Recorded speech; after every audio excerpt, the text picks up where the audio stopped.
महाराष्ट्री श्रीमती रेखा जैन महेशनगर अंबाला छावनी से अपनी शंका रख रही हैं। समोसरण में भगवान की दिव्य ध्वनि अर्धमार्गी कहलाने का क्या कारण है? क्या वह हम तक आदि ही पहुंचती है? भगवान की जो दिव्य वाणी है वो अर्धमागधी, सर्वभाषा को अर्धमागधी कहते हैं। जिनकी वाणी सर्वभाषा में खिलती है उसको अर्धमागधी कहते हैं। आप तक आदि पहुंचती है, इसका ये मतलब नहीं अर्धमागधी। अर्धमागधी नाम इसलिए रखा गया है, मागध जाति के देव होते हैं और वह भगवान की जो भाषा है वहाँ बैठे हुए जो लोग हैं उनको उस रूप कन्वर्ट होती है। 18 महाभाषा और 700 लघु भाषा, तो आधा श्रेय जो है मागध जाति के देवों को पहुंचता है और आधा श्रेय जो है प्रभु को है, उनकी वाणी को हम तक पहुंचने के लिए। जैसे कि मैं बोल रहा हूं और आपको टीवी के माध्यम से पहुंच रहा है, पारस चैनल के माध्यम से पहुंच रहा है, तो मेरा श्रेय तो है ही है, लेकिन आधा श्रेय जो है वो इस पारस चैनल को भी है या जो पुण्यार्जक हैं उन लोगों को है, क्योंकि उसके माध्यम से वहाँ पहुँच रहा है। आप तक, घर तक मेरी वाणी पहुँच रही है। ऐसी प्रभु की वाणी समझना। तो आधा काम तो प्रभु ने कर दिया और आधा काम जो है देवों ने कर दिया, और सर्व भाषा में जो वाणी खिरी उसको अर्धमागधी, इसलिए वो अर्धमागधी, मागध देवों द्वारा जो किया गया कार्य है प्रभु की सर्व भाषा को पहुंचाने का, उसका नाम अर्धमागधी कहलाता है। नमोस्तु आचार्य श्री। रूबी जैन दिल्ली से अपनी शंका रख रही हैं, पहले दिन की धुली हुई सामग्री अगले दिन उपयोग कर सकते हैं क्या? आपने जो सामग्री धोली पहले दिन की और वह सामग्री आप कल उपयोग करना चाहते हैं तो नहीं करेंगे, क्योंकि उसमें मॉइस्चर आ गया है और नमी आ चुकी है। अधिक समय बाद उसमें जीव उत्पन्न हो जाती है, फफूंद आदि भी लग सकती है। ऐसे जीव भी पैदा हो जाए जो हमें दिखें भी ना, बहुत सूक्ष्म जीव होते हैं। इसलिए जल तो आपका 24 घंटे का होगा, मर्यादित होगा, गर्म होगा, लेकिन जो सामग्री है, जो चावल है, बादाम हैं, लौंग आदि हैं जो आपने धोए हैं, वो नमी युक्त हैं। आप देखिए उसको इस प्रकार से रख देंगे तो उसमें किसी न किसी प्रकार के जीवों की उत्पत्ति होने लगती है। समूर्छन जीव जो हैं, योग्य जल, वायु आदि के मिल जाने से और पौद्गलिक परमाणु आदि मिल जाने से वह उत्पत्ति उनकी हो जाती है। तो इसलिए आज की सामग्री को आज ही उपयोग करें। नमोस्तु आचार्य श्री।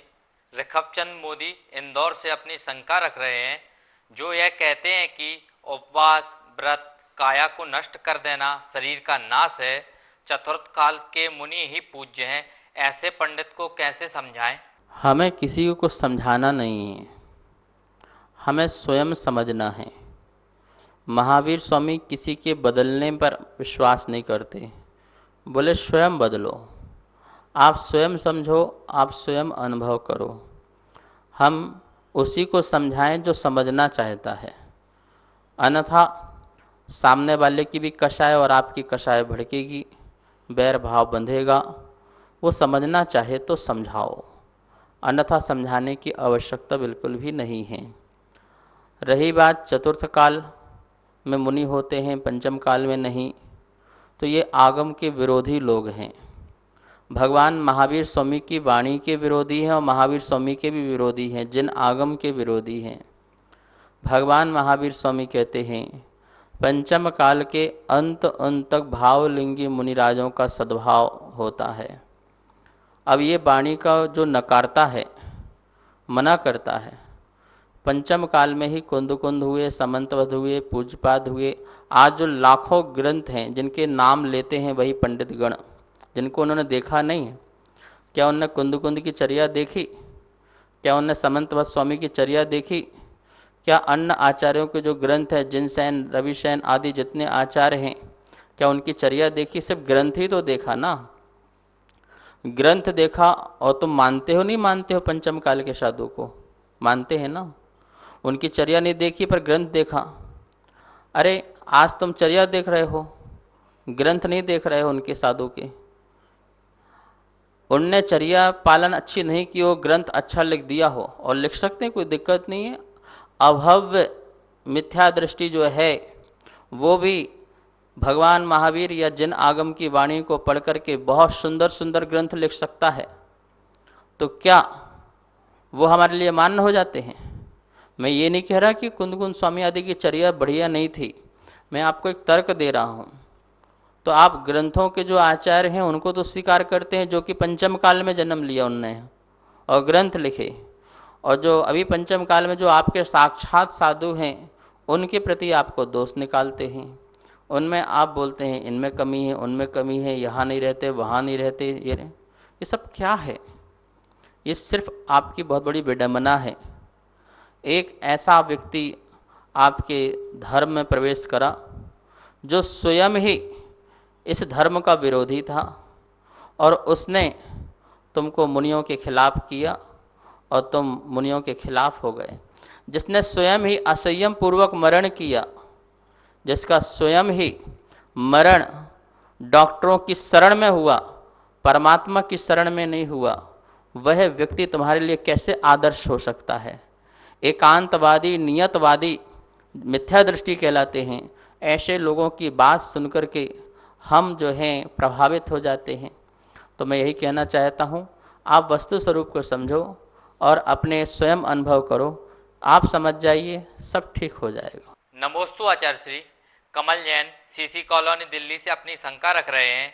आजकल यह देखा जा रहा है कि लोग रक्षाबंधन के पर्व पर बेदी पर भी रक्षा सूत्र या राखी बांध देते हैं, क्या ऐसा करना उचित है? कृपया समाधान कीजिए। रक्षाबंधन का पर्व बहुत ही अच्छा पर्व है। रक्षाबंधन का अर्थ है जो बंधन में बंधने को तैयार है उसी की ही रक्षा हो सकती है। संयम, तप, त्याग, तपस्या आदि के बंधनों से बंधो तो तुम्हारी रक्षा होगी। भगवान के सामने हम अपने हाथ में रक्षा सूत्र बांधें और कहें कि हम इस प्रकार के बंधनों से बंध रहे हैं, हे प्रभु हमें मंगल आशीर्वाद मिले, आपका सानिध्य मिले।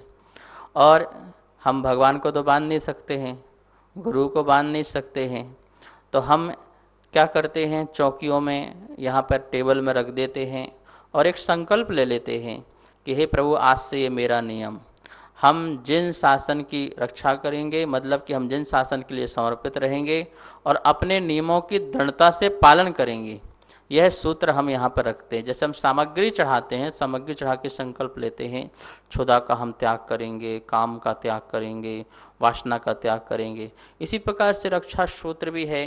किसी ने अपने चौकी में बांध दिया, उसमें बांध दिया, तो कोई अपन को कोई पाप तो हो नहीं गया, चौकी में तो रखा है या चौकी में बांधा है, लेकिन उसमें आपका संकल्प जरूर होना चाहिए, संकल्प का भाव होना चाहिए। और सबसे उचित तो यही है कि वहाँ पर कोई पंडित हो या गुरु आदि हो, उनके सानिध्य में आप स्वयं पहनिए और संकल्प लीजिए, क्योंकि वो आपको याद दिलाएगा कि मैंने भगवान के सामने, गुरु के सामने रक्षा सूत्र लिया है और ये मैं नियम का पालन करूँगा। सभी स्वाध्याय प्रेमी बंधुओं को सादर जय जिनेन्द्र। आगमधारा शंका समाधान निरंतर पारस चैनल पर प्रसारित हो रहा है, जिसके पुण्यार्जक बनने का लाभ आप सब प्राप्त कर सकते हैं, जिसकी राशि एक दिन के लिए 2100 रुपये और एक महीने के लिए 11,000 रुपये की राशि रखी गई है। आप नीचे दिए नंबर पर संपर्क कर सकते हैं। आपका नाम पारस चैनल पर प्रसारित किया जाएगा। जय जिनेन्द्र।